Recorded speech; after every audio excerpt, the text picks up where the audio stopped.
ইউরোপের স্বপ্ন, উন্নত জীবনের সন্ধানে হাজার হাজার মানুষ বাংলাদেশ ছাড়ে, কিন্তু ইটালির মতো জায়গায় যাওয়ার এই যাত্রা মারাত্মক হতে পারে। সব স্বপ্নের পরিণতি নিরাপদ হয় না।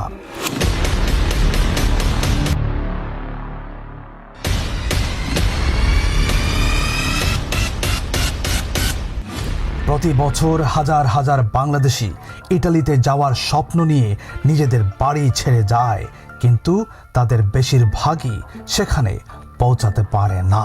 এই যাত্রা শুরু হয় ঢাকা থেকে।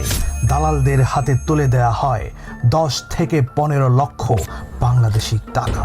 প্রথমে তাদের পর্যটক ভিসায় শ্রীলঙ্কা নিয়ে যাওয়া হয়, কখনো কখনো সরাসরি ঢাকা থেকে দুবাই থেকে তারা পূর্ব লিবিয়ার বেনগাজিতে পৌঁছায়। অনেকে তথাকথিত বৈধভাবে কাজের অনুমতি পত্রে প্রবেশ করে, কিন্তু এটি পাচারকারী চক্রের পাতা একটি ফাঁদ। সেখান থেকে মরুভূমির মধ্য দিয়ে সড়ক পথে যাত্রা চলতে থাকে পশ্চিম লিবিয়া, ত্রিপোলি, জাউইয়া তাদের গন্তব্যের দিকে।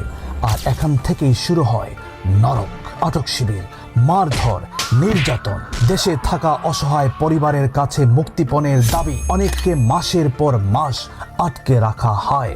তারপর গভীর রাতে 100-150 মানুষকে একটি রাবার বোটে গাদাগাদি করে তোলা হয়। জীবন বাজি রেখে ভূমধ্য সাগর পাড়ি দেওয়া হয়। প্রতি বছর এখানে শত শত মানুষ ডুবে মারা যায়। যারা বেঁচে ফেরে তাদের সরাসরি আটক কেন্দ্রে পাঠানো হয়। অনেককে খালি হাতে লক্ষ লক্ষ টাকা ঋণ নিয়ে ফেরত পাঠানো হয়। এটা স্বপ্নের পথ নয়, এটা মৃত্যুর পথ। সচেতন থাকুন, আপনার পরিবারকে বাঁচান।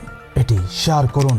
আপনার একটি শেয়ার, একটি জীবন, একটি পরিবার বাঁচাতে পারে।